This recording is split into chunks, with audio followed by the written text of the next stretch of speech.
Story 1. The night camera that didn't belong to me. I've never been the kind of person who records myself while sleeping. I don't use sleep apps, I don't track my movements, and I don't leave my phone anywhere near my bed. Every night, I plug it in across the hallway in the kitchen, face down so the screen won't distract me. That's why, on the morning everything began, I stared at my phone for a full minute before I could convince myself I was awake. There was a new video in my gallery. Timestamp 3:14 AM. Length 0:10. Labeled simply, Night Recording. My first thought was that it was a glitch. Phones glitch all the time. But when I opened the video, I felt my throat tighten. The camera was pointed directly at my bed. The angle was high, about where my bedroom dresser stands. I was lying completely still, eyes half open, staring at the ceiling. My lips were moving, but no sound came through. That wasn't the part that scared me. The part that scared me was that my phone had been charging in the kitchen at the time. There was no way the device could have filmed me. I deleted the video, pretending I was calm. Maybe it was an old clip resurfacing? Maybe I screen recorded something? Maybe, I don't know. I spent the whole day trying to come up with a theory that made sense, but each one fell apart immediately. That night, just to be sure, I did something ridiculous. I put my phone in the bedroom closet, closed the door, and locked it with a small key I hadn't used in years. If anything appeared again, I'd know for certain it wasn't me. The next morning, there were 2 new videos. The first one showed me sitting at the edge of my bed, shoulders slumped, head hanging forward. My body looked empty, like a puppet waiting for strings. The room was pitch dark except for a soft flicker from the hallway. My mouth was moving again, but the audio only captured faint static. The second video hit harder. The camera was placed low to the ground, pointed up at me. I was standing perfectly still in the center of the room. When I leaned toward the lens, the recording glitched. My features blurred into a dark smear. My face didn't move like a face should. The shadow behind me pulsed, stretching and contracting as if it were breathing independently of me. I checked the closet. Still locked. The phone was inside, exactly where I left it.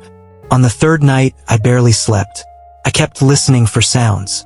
My building is old, walls creak, pipes shift. But around 2:50 a.m., I heard something unmistakable. A tiny mechanical click. The sound a camera makes when it starts recording video. I froze in bed. The click repeated, but this time it was closer, as if moving across the room. My heartbeat drowned out everything. Then I saw it, a tiny green dot floating in the dark. The LED recording indicator. Not from my phone, from some other device. It hovered a meter from my face, bobbing slightly like it was held by an unsteady hand. "Who's there?" I whispered. The green dot instantly went still. Then it snapped off. Silence. And then click. Right next to me. I jumped up and turned on the light. The room was empty. No camera. No phone. Nothing. But when I grabbed my phone from the desk, the screen lit up with a notification. One new video recorded, 3:07 a.m. This one was long, almost 2 minutes. The first part showed me sleeping peacefully. Then the camera drifted closer, not walking but sliding, as if dragged smoothly along the floor. At 0:47, a shape entered the frame. A small, thin figure crouched near the foot of my bed. Its limbs were too long. Its fingers scraped gently along my blanket. It didn't breathe. It just tilted its head slowly, like studying me. At 1:12, the camera flipped upward, and I saw its face. No, I saw my face, but pale, glassy-eyed, empty, like something had been printed wrong inside my skull. My double leaned closer to the camera and whispered, "He's waking up." The video cut to black. I dropped the phone and stumbled backward, nearly tripping over a chair. Sweat was running down my back. I rushed to the bathroom mirror just to confirm I still looked like myself. When I returned to my room, the phone buzzed. A new video, recorded just now. My hands shook as I opened it. The angle was the same as my current position, as if the recording device was standing right behind me. On screen, I saw myself holding the phone and watching the video, exactly as I was doing in real time. But behind the recorded version of me stood the pale double. He raised a hand, slowly, pointing directly at me. The video ended. I spun around. No one. But the shadow cast on the wall behind me. It didn't match my body. It was too tall, too thin, and its head kept tilting, even though mine was perfectly still. That night I didn't sleep. That night the shadow didn't move. It just watched. And in the morning there were 3 more videos, each filmed from a different impossible angle, each showing me doing things I don't remember. And in the final clip, my double finally spoke clearly. Stop deleting the recordings. They're not yours. Story 2. The sleepwalker I never was. I have never sleepwalked in my life. Not once. Not as a kid, not during stress, not after drinking, never.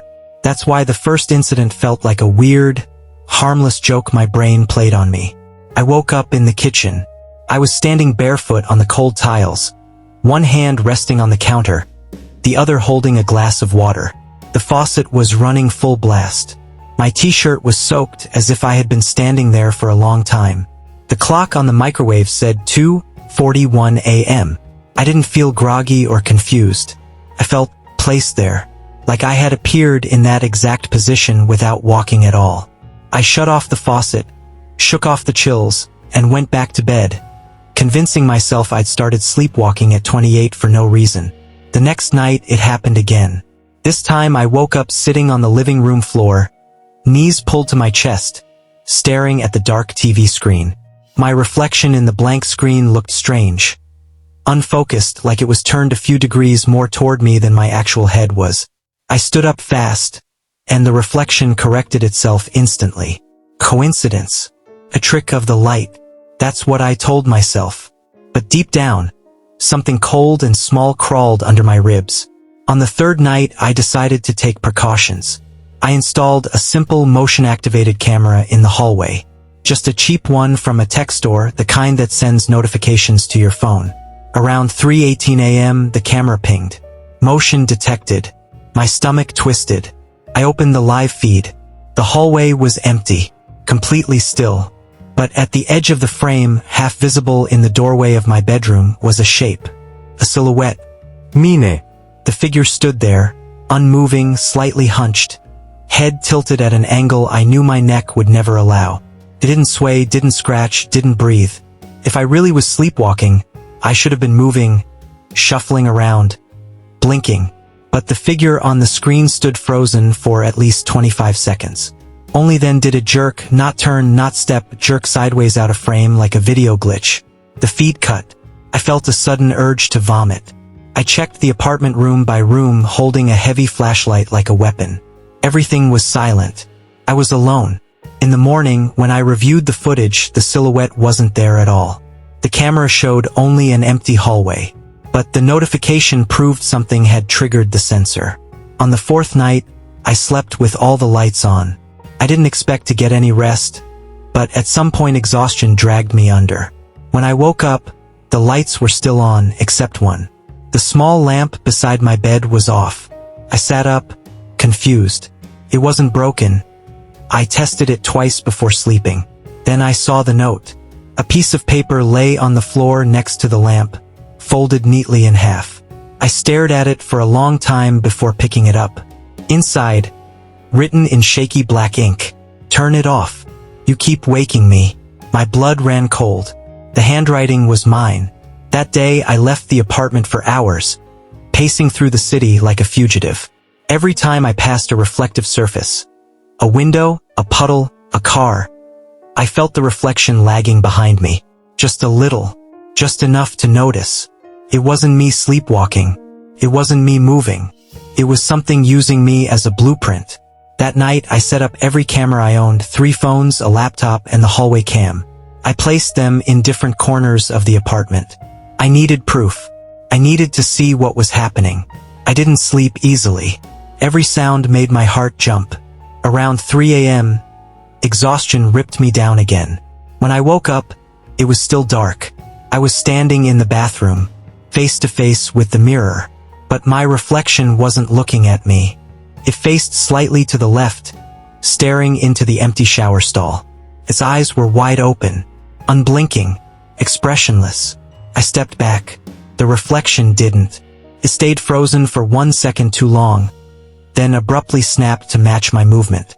I ran out of the bathroom. My phone buzzed violently. I grabbed it. 5 new videos recorded. My hands shook as I opened the first one. It was from the hallway camera. At 2:57 a.m., my bedroom door creaked open. I stepped out, except it wasn't me. The figure moved wrong, like its joints were too stiff or too soft. It dragged one foot, then the other, making no sound. It stopped in the center of the hallway, head tilting slowly until the neck bent almost 45 degrees. Then it lifted its hand and pressed a finger to the lens. The video cut. The second clip was from my phone propped on the living room shelf. The figure stood inches from the camera, studying it. My face, but slack, lifeless, the eyes too dark. It leaned closer until the entire screen was filled with one eye. The pupil dilated unnaturally wide. The third clip was from the laptop in the kitchen. In it, the figure was drinking water. Not from the glass, from the running faucet. Mouth open, water overflowing down its chest like it didn't know how to drink. The fourth was from my bedside phone. It showed me sleeping, normal, peaceful. But in the corner of the frame, the bathroom door slowly swung open, revealing the silhouette standing behind it, watching me, unmoving, for a full minute. The fifth video, I almost didn't open. Something in me resisted like a muscle refusing to move. But I tapped play. It was filmed from behind my sleeping body, an angle none of the cameras could capture. In the video, I lay on my side, breathing softly. The room was quiet. Then the blanket lifted. My hand, slid underneath and touched my shoulder. The sleeping version of me didn't move. The double leaned close, so close its lips almost brushed my ear, and whispered, "I'm trying to stay quiet, but you keep interrupting." The recording glitched violently, then cut off completely. I didn't go back to bed. I stayed awake until sunrise, every muscle shaking. When light finally filled the apartment, I checked all the cameras. Every device was exactly where I left it. Not moved, not touched. No signs of forced access. No fingerprints except mine. But 5 videos existed. 5 angles no single intruder could access. 5 versions of me that weren't me. And when I passed the hallway mirror on my way to the door, my reflection smiled at me. I didn't. It lifted its hand and traced a word on the glass with its finger, leaving no actual mark. Only the fog left by my breath. The word was simple, not a threat. Correction. We. Story 3. The person who uses my camera app at 3 a.m. I don't normally check my phone during the night. When I'm asleep, I'm dead to the world, notifications, alarms, messages, all of it. But last Tuesday, at 3:02 a.m., my phone lit up with a sound I'd never heard before. Not a notification, not a ring, not a vibration, something like a shutter, like my camera taking a picture. I opened my eyes instantly. The room was dark except for the pale glow from my phone screen lying on the nightstand. I leaned over, squinting. The screen said, "Camera roll updated, 1 new photo." My heart thudded once, deep in my chest. I hadn't used the camera. I had been asleep. I tapped the thumbnail. The photo was of me, sleeping, angle, slightly above my face, tilted down. Lighting, soft, natural, as if illuminated by the phone's own screen. Distance, about 1 meter. Someone or something had taken the picture while I slept. A cold crawling sensation spread across my neck. I jerked upright, scanning the room. Nothing moved. No shadows, no sounds, no footsteps. I checked the hallway, the kitchen, the bathroom, the living room, then the front door, locked with the chain still on. I was alone, but my phone had evidence of someone standing next to my bed. At 9 a.m., after barely 2 hours of real sleep, I arrived at work with eyes red and hands shaking from too much coffee. I tried convincing myself it was a malfunction. Phones glitch, cameras freeze frame, sensors misread motion. That's what I told myself. Until I opened the photo again. I noticed something I hadn't seen last night. In the very bottom right corner, barely visible, almost hidden in shadow, was a shape. A hand. Thin. Pale. Long fingers. Positioned exactly where someone would hold the phone. But the hand didn't look like mine. That night, I placed the phone face down and covered the camera with tape. I even put the phone inside a drawer. But at 3:03 a.m., the sound came again. CHKCHKK. A single shudder. I sat up instantly, adrenaline flooding my chest. I grabbed the phone and ripped off the tape. One new photo. This time, the image wasn't of me. It was of the bathroom mirror. Dark. Unlit. A faint silhouette barely visible in the corner. Head turned. Staring directly at the camera. But the silhouette wasn't holding anything. The photo was taken from a position too high for me or anyone to reach unless they were floating above the sink. I exhaled shakily, then noticed something else. The timestamp showed 3:03 a.m. exactly. The picture had been taken before I even sat up. The phone had moved on its own. I couldn't sleep anymore.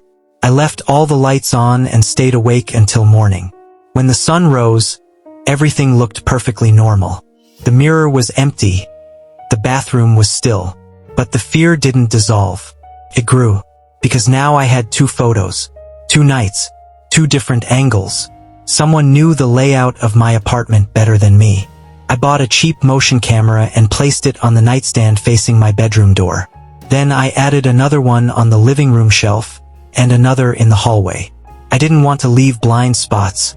I also downloaded an app that tracks phone usage. It logs every time the screen lights up, every app opened, every swipe. I set everything up for a full surveillance test. At 11:40 p.m., I went to bed fully dressed, lying under the blanket with my heart pounding. Around 1 a.m., I drifted off. When I woke up, sunlight was streaming through the blinds. The first thing I did was grab my phone and check the usage log. Camera app opened, 3:59 a.m. Camera used 3:01 a.m. Camera used 3:01 and 12 seconds a.m. Camera used 3:02 and 41 seconds a.m. I swallowed hard. 7 photos. And none of them were taken by me. I opened the first one. It was the living room. Dark. Empty. The faint outline of the door barely visible. The second one was the kitchen floor. The third was the hallway. But the angle was strange. Crooked. As if someone held the phone sideways while moving.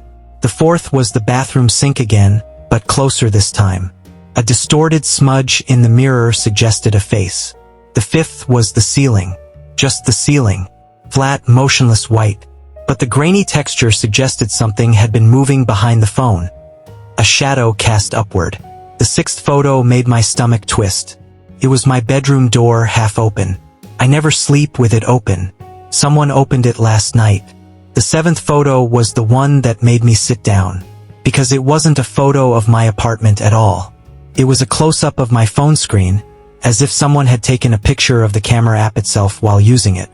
And reflected faintly in the glass of the phone screen was a face. Not mine. Something too long. Too narrow. Too dark. Eyes nearly black. Wide open. Staring with a hunger or expectation I didn't understand. The reflection was behind whoever took the photo, which meant the photographer wasn't alone. I rushed to my laptop and checked the surveillance cameras. The one in the hallway showed static at exactly 3:01 a.m. The one in the living room cut out at 3:02 a.m. The one in the bedroom froze entirely between 2:59 and 3:10 a.m. All 3 cameras failed at the exact same period. When the cameras came back online, my phone was exactly where I had left it on the nightstand. No movement. No disturbance. As if nothing had happened. But the photos existed. Something had moved. Something had taken them. That day, I barely held myself together. Every reflective surface felt dangerous. Every shadow looked wrong. Too thick, too slow, too aware of me. I couldn't shake the feeling that I wasn't being watched, but documented, cataloged, like something was studying me from inside my own devices. The next night, I put the phone in the kitchen, far away from me. far away from the bedroom. I slept with the door locked and the phone outside.